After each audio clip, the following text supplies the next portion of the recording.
Halo guys, tonton ya videonya sampai akhir. Jangan di skip karena ilmu yang dibagikan itu menarik dan bermanfaat loh.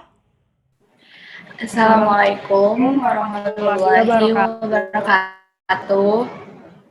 Waalaikumsalam warahmatullahi wabarakatuh.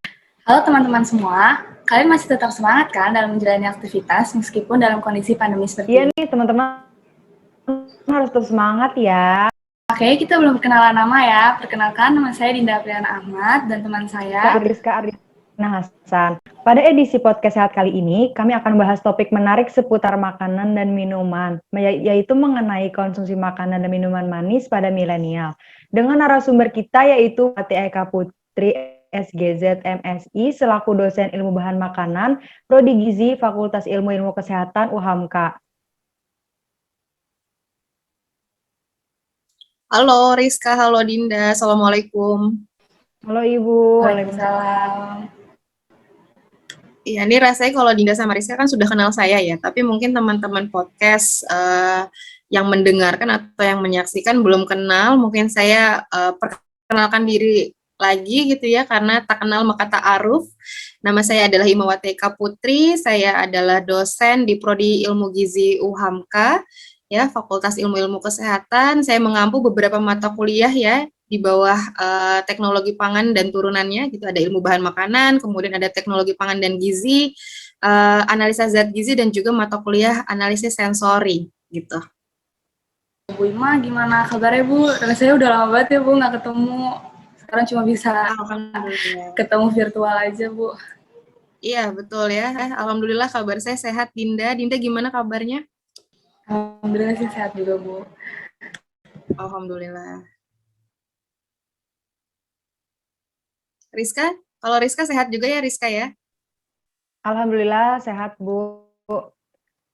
Iya, kami berharap pandemi COVID-19 ini bisa segera berakhir sehingga kami dapat bertemu kembali dan menjalankan aktivitas perkuliahan secara offline di kampus UHAMKA. Amin. Amin. Amin. Baik, langsung saja kita lanjut ke topik pembahasan kali ini. Seiring dengan perkembangannya zaman, dunia kuliner Indonesia ini kan udah pastinya banyak banget makanan modern gitu kan. Contohnya seperti dessert box dan juga minuman boba gitu. Yang bener-bener lagi happening banget dan yang pastinya disukain sama para kaum milenial. Kira-kira gimana sih pandangan Ibu Ima mengenai makanan dan minuman seperti si dessert box dan juga minuman boba ini? Dessert box dan boba. Kalau pandangan saya sih sebenarnya makanan ini adalah makanan yang cukup terkenal di media sosial ya. Kalau kita lihat dari aspek ilmu teknologi pangan, sebenarnya dessert box dan boba ini adalah salah satu panganan ya yang merupakan food development. Jadi kreasi dari masyarakat dalam menciptakan makanan atau menu makanan baru. Terciptalah dessert box dan juga boba ini. Kalau dessert box ini kan kita lihat ya, isinya itu ada sponge cake, kemudian ada coklat mousse biasanya, kemudian ada whipped cream, dan juga ada topping-topping lain, misalnya ada biskuit, marshmallow, atau bahkan topping-topping lain, keju dan lain sebagainya, gitu kan. Kalau boba sendiri ini kan adalah panganan berbahan dasar tapioka, bentuknya bulat, maka disebut juga dengan bubble atau pearl gitu ya, mutiara. Makanya bentuknya tuh mirip dengan mutiara, cuman warnanya biasanya coklat atau kehitaman. Nah, kalau boba sendiri dia tidak dimakan single, tidak dimakan sendiri, tapi dicampurkan dengan makanan lain. Umumnya adalah dicampurkan ke dalam minuman ya, Thai tea, milk tea, matcha, coklat dan lain sebagainya. Nah, kalau kita lihat dari aspek pangan tadi, dari teknologi pangan saya sudah sampaikan tadi bahwa ini merupakan food development, di mana kita mengkonsumsi makanan dengan cara yang baru gitu ya, dengan cita rasa mungkin ya yang baru juga. Tapi kalau kita lihat dari sisi gizi gitu, dari aspek gizi, dessert box dan boba yang biasanya merupakan camilan ataupun dessert sendiri atau hidangan penutup, nah kita harus bedah nih ada apa aja sih kandungan nutrisi pada dessert box dan boba tersebut. Gitu Dinda dan Rizka. Oh iya Bu, kalau misalnya dari kedua produk tersebut nih Bu, kira-kira tuh berapa banyak ya Bu kalori dan gula yang terkandung dalam produk dessert box dan juga boba? Oke, kalau kita bicara dengan kalori ya, ini alangkah baiknya jika kita langsung tanya ke pakarnya, itu ahli gizi sebenarnya. Tapi kalau saya mau bedah, dessert box sendiri kan ini ada sponge cake. Sponge cake sendiri ini udah kompleks kan, ada telur, ada tepung, ada gula, bahkan ada bahan tambahan pangan ya, kadang ada juga lemak misalnya dari margarin atau dari butter ya, kemudian juga isinya ada coklat. Coklat itu juga biasa dicampurkan dengan lemak juga, ya kan? Kemudian ada mungkin penambahan gula dan lain sebagainya. Jadi kompleks sekali. Nah, kalau si dessert box sendiri ini karena cukup kompleks, kalorinya itu mungkin sekitar 3.000-an ya, 3.400-an kalori. Ini juga berdasarkan TKPI ya. Kemudian kalau boba sendiri, karena dia berbahan dasar pati ya, tapioka, ya ini bisa lebih rendah kalorinya. Hanya ketika si boba ini dicampurkan ke dalam minuman, biasanya juga minumannya kan berkadar gula cukup tinggi ya. Misalnya milk tea, Thai tea, kemudian matcha, atau bahkan coklat, atau bahkan kopi gitu ya. Nah ini ada penambahan nilai kalori di sana. Berdasarkan dari penelitiannya J et al. 2017, ini yang saya baca, ini sekitar 299 sampai 515 kilokalori, tergantung dari jenis minumannya tadi apa, dan juga topping-topping lain yang ada pada minuman tersebut yang ditambahkan dengan boba tersebut. Jadi cukup tinggi ya kalorinya. Wah, ternyata cukup banyak ya Bu kandungan gula dan kalori yang terdapat dalam kedua produk tersebut. Memangnya berapa sih Bu batasan gula yang dianjurkan untuk seorang?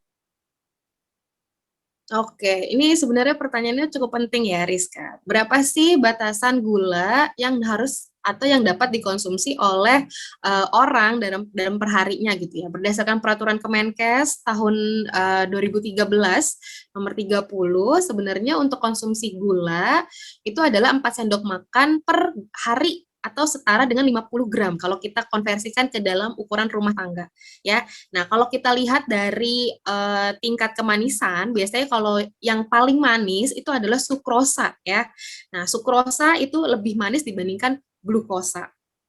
Tapi kita tidak bisa mengetahui kan apakah kandungan si gula yang ada pada dessert box atau pada minuman dengan boba itu apa, kemudian berapa takarannya gitu kan. Tapi kalau kita bisa asumsikan ini kira-kira lebih dari 4 sendok makan karena manisnya biasanya manis banget kan. Berarti kemungkinan besar dessert box dan boba ini memiliki kandungan gula yang cukup tinggi dibandingkan dengan batas normal untuk konsumsi per hari gitu ya. Jadi kalau lebih tinggi biasanya energinya pun jauh lebih besar gitu. Nanti akan berpengaruh terhadap apa? Terhadap dampak kesehatan, misalnya resiko obesitas, diabetes dan lain sebagainya. Mungkin teman-teman juga bisa melihat nih YouTube channel dari Gado-Gado Limau ya dengan video memahami konsep halal dalam pangan ya. Di situ juga dijelaskan tentang berapa sih batasan untuk konsumsi gula, garam dan juga lemak dalam sehari. Begitu, Rizka. Untuk lebih jelasnya ya. Oke, baik Bu. Dari penjelasan tersebut, kira-kira dampak negatif apa sih Bu yang akan timbul jika seseorang mengonsumsi gula secara berlebih dari batasan yang telah dianjurkan? Tadi seperti saya sudah sampaikan, Rizka, jadi kemungkinan konsumsi gula yang cukup tinggi dan mungkin dalam jangka waktu yang lama terus-menerus gitu ya, ini akan meningkatkan risiko penyakit degeneratif atau penyakit tidak menular gitu ya kita sebutnya. Misalnya diabetes mellitus, kemudian resiko obesitas ya, sindrom-sindrom metabolik dan juga penyakit-penyakit degeneratif lainnya. Karena minuman berpemanis itu selain dia memiliki energi yang cukup tinggi ya, kemudian juga bisa jadi ada BTP di dalamnya ya, sehingga meningkatkan resiko-resiko tersebut. Nah, minuman berpemanis ini juga menjadi kontributor utama dalam peningkatan asupan gula tambahan ya, dan juga berkorelasi dengan peningkatan terjadinya obesitas gitu ya.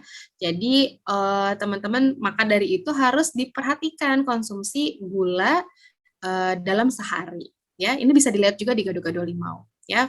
Videonya adalah tentang memahami konsep halal dalam pangan ya. Di sana cukup jelas. Baik, Ibu.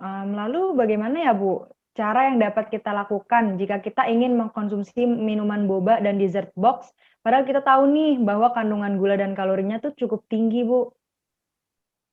Oke, kalau mau minum sebenarnya tidak masalah ya, karena itu kan balik lagi tadi ke pernyataan saya yang pertama adalah food development, jadi pengembangan pangan ya.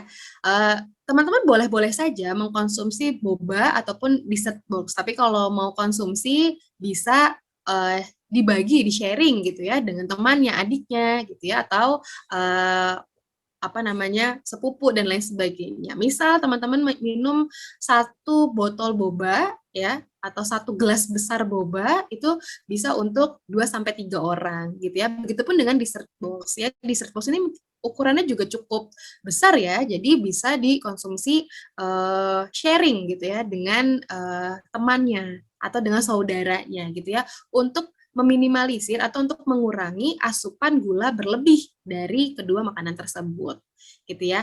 Atau bisa juga misalnya memesan minuman boba gitu ya, misalnya milk tea dengan misalnya less sugar atau no sugar. Bisa gitu ya. Jadi untuk tadi mengurangi konsumsi gula dalam makanan dan minuman tersebut ya untuk mencegah terjadi kemungkinan-kemungkinan penyakit yang bisa saja timbul dari kebanyakan mengkonsumsi gula tersebut. Begitu. Jadi seperti itu ya teman-teman pembahasan yang kita dapat hari ini mengenai konsumsi makanan dan minuman manis pada milenial. Semoga podcast sehat kali ini yang kita dengar bersama bisa bermanfaat dan pastinya juga bisa menambah pengetahuan teman-teman semua ya. Selain itu kami juga ini loh ngadain kuis yang tentunya ada hadiah juga loh. Untuk informasi lebih lengkap mengenai kuis kalian bisa langsung cek di description box video ini ya. Oh iya, satu lagi mungkin ya tambahan, selain bisa lihat lebih jelas di YouTube channel Gado-Gado Limau tentang video memahami konsep halal, video ini juga ada di channel YouTube yang sama dengan judul Triguna Makanan dan dampaknya terhadap kesehatan. Nah, di sana jauh lebih jelas lagi tentang konsumsi gula, garam, dan juga lemak yang harus dibatasi. Begitu ya, teman-teman. Nah, ya mungkin teman-teman juga bisa cek ya. Kami ingin mengucapkan terima kasih banyak untuk Bu Ima karena telah bersedia untuk sharing bareng dan menjadi narasumber dalam obrolan podcast sehat kali ini. Terima kasih juga untuk teman-teman yang sudah menonton podcast kita hingga akhir. Jangan lupa follow Instagram kita di @himagiziuhamka, subscribe channel YouTube Himagizi Uhamka, dan follow semua akun media sosial kita untuk mendapat lebih banyak informasi mengenai kesehatan dan gizi. Terima kasih juga untuk Dinda dan Rizka serta teman-teman Hima ya telah mengundang saya. Ya, sama-sama Bu. Sama Ibu. Sampai jumpa lagi dengan kita di podcast sehat selanjutnya. Wassalamualaikum warahmatullahi wabarakatuh. Waalaikumsalam warahmatullahi wabarakatuh. Terima kasih.